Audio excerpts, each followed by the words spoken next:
তোমার বন্ধুর লগে না, তুমি একা হিসাব মিলাইবা। আসলে আমি কে? কে আমাকে বানাইলেন? কেন বানাইলেন? আমি কোত্থেকে আসলাম? তিনি আমার কাছে যা চাচ্ছেন আমি তা করছি কিনা? আমি যা করছি আমার আল্লাহ তা চাচ্ছে কিনা? প্রতিদিন নিয়মিত যে মানুষগুলো মৃত্যুবরণ করে তারা কোথায় যায়? কে তাদেরকে নিয়ে যায়? কেউ তো মরতে চায় না, কিন্তু কেউ তো থাকতেও পারে না। কোন অদৃশ্য মালিক তাদেরকে নিয়ে যাচ্ছে। বন্ধু, এতটুকু বিবেক যদি না খাটাও, বাবাদেরকেও বলি আপনিও যদি না খাটান, আখিরাত যদি না মিলান, কেমনে কবরে যাইবেন বাপ? কেমনে যাইবেন? খাট পালং আর সোফা ফার্নিচার বানাইয়া হিসাব মিলাই লেলেন, মানুষের দেখাইলেন খাট পালং সোফা বিল্ডিং দালান টাইলস জমি গাড়ি। আহা বাবা, এগুলো কি মিলাইয়া গেলে? এগুলো তো আপনার আগেও পৃথিবীতে ছিল, আপনার পরেও থাকবেই পৃথিবীতে, কিন্তু আপনি কবরে কি নিয়ে যাচ্ছেন? আল্লাহ নবী সাল্লাল্লাহু আলাইহি ওয়াসাল্লাম বলছেন, ইয়াতবাউল মাইয়িতা সালাসাতুন, কোন মৃত ব্যক্তির সাথে, লাশের সাথে কবরস্থান পর্যন্ত তিন জিনিস যায়। আহলুহু ওয়া মালুহু ওয়া আমালুহু, তার পরিবারের সদস্যরা সাথে যায়। কিছু সম্পদ মাল, এই যে লাশের একটা খাটিয়া, আগরবাতি, একটা কাপড় ইত্যাদি ইত্যাদি ছোটোখাটো কিছু ঠুনকো মাল সামান্য, এগুলোও সাথে যায়। আর ও আমালুহু, তার সারা জিন্দিগির আমল কর্মকাণ্ড সেটাও তার সাথেই যায়। ফায়ারজিউ ইসনান ওয়া ইয়াবকা ওয়াহিদ, দুই জিনিস ফিরে আসে, এক তার বংশধর পরিবার মহল্লাবাসী ফিরে আসে, এবং ওই খাট কাপড়গুলোও ফিরে আসে। আর শুধুমাত্র তার আমল ভালো কিংবা মন্দ ওইটাই তার কবরের সাথে থেকে যায়। এই জন্য দোস্ত, আমরা আমাদের এক সেকেন্ড, এক ঘন্টা, এক মিনিট, একটা নিঃশ্বাস যেটা একবার পড়ছে, এটা আর কোনো দিন আমরা হিসাবের বাহিরে আড়াল করতে পারবো না। কোরআনুল কারীমের মধ্যে আল্লাহ বলছেন, লা ইউগাদিরু সাগীরাতান ওয়ালা কাবীরাতান ইল্লা আহসাহা। এই ফেরেশতারা ডান কাঁধে বাম কাঁধের ছোট থেকে ছোট, বড় থেকে বড় জীবনের প্রতিটা স্পন্দন, প্রতিটা নিঃশ্বাস পর্যন্ত আল্লাহর কসম আমলনামার মধ্যে উঠায় রাখছে। 24 ঘন্টার একটা মিনিট বাবা, ছেলেরা সবাইকে বলি, আমাকেও বলি, আড়াল করার কোনো সুযোগ নাই, কোনো সুযোগ নাই বন্ধু। কোনো রাত, কোনো দিন, কোনো ঘন্টা, কোনো মিনিট, সেকেন্ড আর কোনো দিন আমার আড়াল করবার সুযোগ নাই আল্লাহর কাছ থেকে। এই জন্য আমরা যদি এটা না বুঝি বাবা, অনেক নওজোয়ান তোমরা চেহারা সুরত দেখলে বোঝা যায় বাপ কতদিন হয় নামাজ পড়ো না। তোমার মালিকরে এমন ভুলা, কেমনে ভুললা? কোন মার ঘরে জন্ম নিলা? কোন বাবার ঘরে বড় হইলা? বাপেরই বা এত বড় বেইজ্জতি কেমনে করলা? মারে এত বড় অপমান কেমনে করলা? মা তো পরিচয় দিছে মুসলমান, বাবাও তো জানে তুমি মুসলমান, তুমি নিজেও তো জানো তুমি মুসলমান। মুসলমান এমন হয়, মুসলমান এমন হয় যে এক ওয়াক্ত নামাজ পড়তে মন চায় না, এটা মুসলমানের বাচ্চা?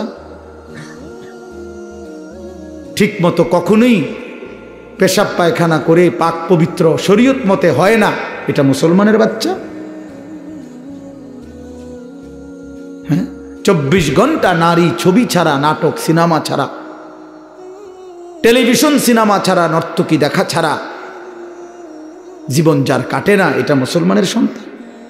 মুসলমান এমন হয়? এই জন্য আমার বন্ধু, আমি অনুরোধ করছি প্রত্যেকের কাছে, আমাকেও বলি, আপনাদেরকেও বলি, নওজোয়ান ছেলে তোমাদেরকেও বলি, বাপ একজন হইলে একজনই মনে রাখো, নিজের হিসাব কইরো বাপ। ওয়ালতানদুর নাফসুম মা কদ্দামাত লিগাদ। আল্লাহ তাআলা বলছে প্রত্যেকটি প্রাণ, প্রতিটা আত্মা আলাদা হিসাব করো, লক্ষ্য করো আজকের দুনিয়া থেকে আগামীকালকের আখিরাতের জন্য কি পাঠিয়েছ। চোখ বন্ধ করলেই মৃত্যু থামবে না, ভুলে গেলেও মৃত্যু থামবে না, না বুঝলেও মৃত্যু থামবে না।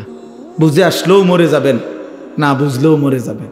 চোখ খোলা থাকলেও মরে যাবেন, চোখ বন্ধ থাকলেও মরে যাবেন। হাসলেও মরে যাবেন, কাঁদলেও মরে যাবেন। রাজপ্রাসাদের অট্টালিকায় থাকলেও মরে যাবেন, জীর্ণ কুঠির কুড়ে ঘরে থাকলেও মরে যাবেন। প্রিয় বন্ধু, যেটাকে আড়াল করার কোনো সুযোগ নাই, মৃত্যুকে পাশ কাটবার কোনো সিস্টেম নাই, কোনো সিস্টেম নাই। সাত মহাদেশের মালিকও যদি হয়, 7 রাজার ধনও যদি কেউ পায়, তারপরেও যেহেতু মৃত্যুকে বাদ দেওয়ার আড়াল করবার কোনো সিস্টেম নাই, অতএব প্রস্তুতি নেওয়া এটাই বিবেকবানের উচিত। কারণ যেহেতু আমি মৃত্যুকে আড়াল করতে পারবো না, অতএব মৃত্যুর জন্য প্রস্তুতি নেওয়া এটাই চূড়ান্ত বুদ্ধিমান। কোনো সুযোগ যেহেতু নাই, কোনো সিস্টেম যেহেতু নাই, পৃথিবী সৃষ্টির শুরু থেকে আজ পর্যন্ত যেহেতু এমন কোনো সিস্টেম নাই, অতএব মরতেই হবে। হবে কি না বাপ? বলেন না সবাই, হবে কি না? মরতেই হবে। এজন্য আখিরাতের প্রস্তুতি নেওয়া, কবরের প্রস্তুতি নেওয়া, পরকালের ফিকির করা, এটাই মুমিনের জিন্দেগি। মুসলমান তাকেই বলে, মুসলমান তাকেই বলে। হ্যাঁ, অসংখ্য ছেলে পেলে, বললাম না আজকে বাবা, তোমরা অগণিত ছেলে, তোমরা মনে করছো তোমরা অনেক সুখে আছো, কারণ মা বাবা পারিবারিক বন্ধন থেকে তোমরা মুক্ত। অর্থাৎ তোমাদের বাবা আর তোমাদেরকে ফেরাইবার জন্য সাহস করে না, তোমাদের মা আর তোমাদেরকে দিনদার বানাবার ফিকির ছেড়ে দিছে, মহল্লার বাসী ছেড়ে দিছে, তোমাদেরকে ছেড়ে দিছে। বাপ, তোমরা এখন বন্ধুদের আড্ডায় ঘন্টার পর ঘন্টা, বাকি টাইমে একাকী যখন হও, সারা রাত মোবাইল। তার মানে তোমার কোনো মা নাই, বাবা নাই, অভিভাবক নাই, কেউ তোমারে রাগ দিবে, ডাক দিবে, কেউ তোমারে ফিরাবে। আপন ঘরে ঘুমায়, মা বাপ জীবিত, কিন্তু একটা দিন চোখের পানিও পড়ে না, বলেও না। আমার 365 দিনে আমার 16 বছরের ছেলেটা একদিনও ফজরের নামাজ পড়ে না। এত বড় জানোয়ার মুসলমানের ঘরে কেমনে ঘুমায় বেটা? এত বড় জানোয়ার কেমনে ঘুমায় মুসলমানের ঘরে? তার বাপ কোথায়? তার মা কোথায়? আহা, তার পরিবার এভাবে ভুলে গেল কেমনে? কিরে বাপ,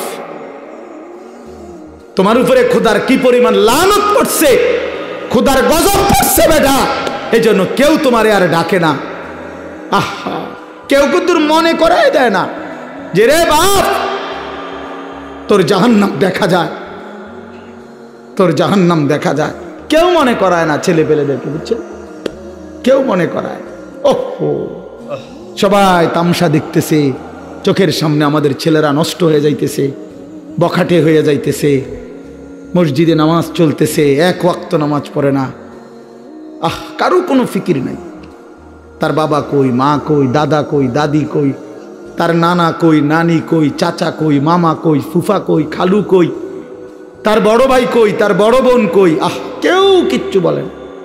হেইতে হেইতের মতো হাসে, লাফায়, চুল রাখে তার ইচ্ছা মতো, প্যান্ট পরে তার ইচ্ছা মতো, দুপুরের খানা বিকালে খায়, বিকালের খানা রাইতে খায়, সারা রাত, রাতের 3টা বাজে দেখবেন মোবাইলে ছবি দেখতেছে, ভোরবেলা 9টা বাজে গেছে, ঘুম থেকে উঠতেছে না। এটা মুসলমানের জিন্দেগি?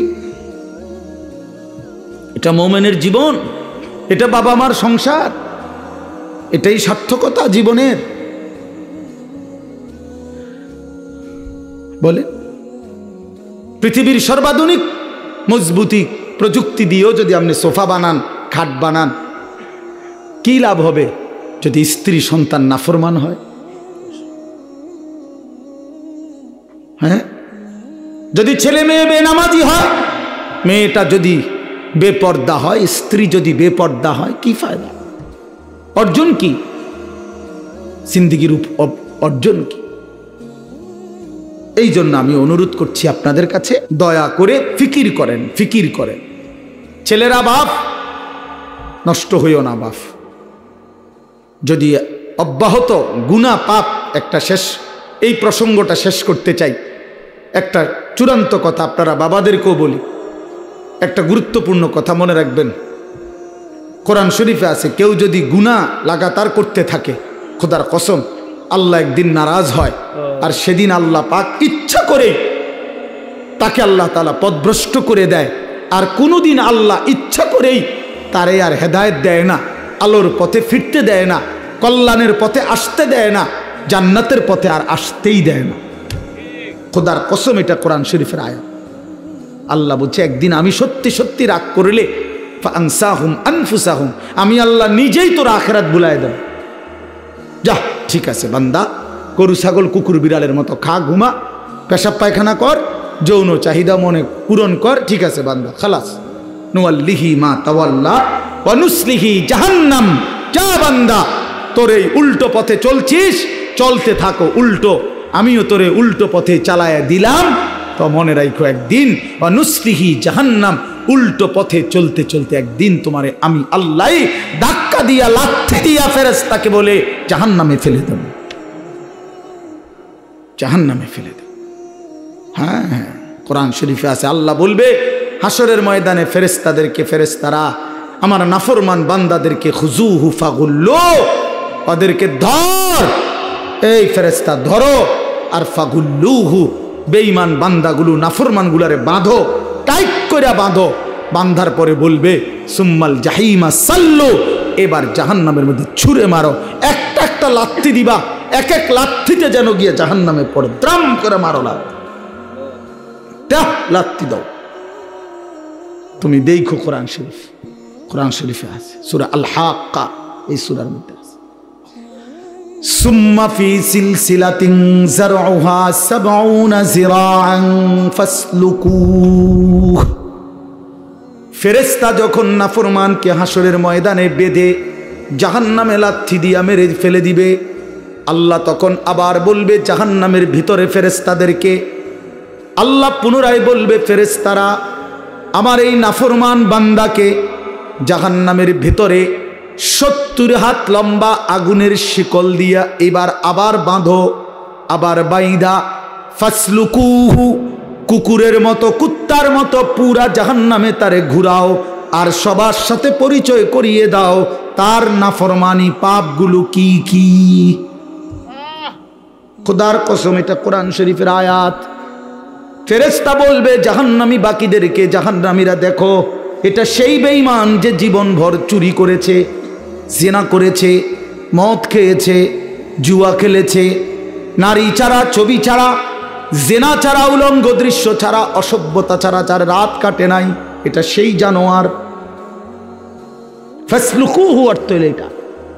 আল্লাহ বলবে বেটা, আল্লাহ বলবে কুত্তার মতো তারে জাহান্নামে ঘুরাও, আর সবাইরে দেখাও, সবার সাথে পরিচয় করিয়ে দাও, তার পাপের কথা বলে দাও। নাউযুবিল্লাহ। কি বাপ, কি মনে করছো তোমরা? খামখেয়ালি না, খামখেয়ালি। কি মনে করছো দোস্ত? জীবন মানে এখানেই শেষ? ইনহিয়া ইল্লা হায়াতুনাদ দুনিয়া। আল্লাহ কোরআনে বলছে কাফের বেঈমানদের বক্তব্য হলো জীবন মানে শুধুই দুনিয়া, নামুতু ওয়া নাহইয়া, এখানেই মৃত্যু, এখানেই জীবন। ওমা নাহনু বিমাবউসিন। আল্লাহ বলে আরে কাফেররা বলে আর কোনোদিন কোথাও উঠতে হবে না, হাসরের ময়দান হবে না, এটা তো কাফেরের কথা, বেঈমানের কথা। মুসলমান তো কথা ভাবতে পারে না, ভুলতে পারে না। ইমানদার না আমরা? তুমি না ভাইয়া মুসলমান, তো তুমি এক ওয়াক্ত নামাজ পড়ো না কেমনে বাপ? আল্লাহকে এমন ভোলা কেমনে ভুললা? আখেরাত এমন ভুলা কেমনে ভুলে গেলা? যেই বোন আজকে মা, যেই বিবি আজকে 20 বছর ধরে বেপর্দা, ওই বেপর্দা অসভ্য নারী, ওরে জিজ্ঞাসা করেন তুমি না মুসলিম নারী মা? এই বোন, তুমি না মুসলমান বোন, তুমি আল্লাহকে এইভাবে ভুলে গেলা কেন? মুসলমানের জন্য বেপর্দা হওয়া না হারাম? কথা বলেন না কেন? তো তুমি ভুলে গেলা কেন? কেমনে ভুলে গেলা? এই জন্য আমি অনুরোধ করছি আমরা প্রত্যেকেই ফিকির করেন।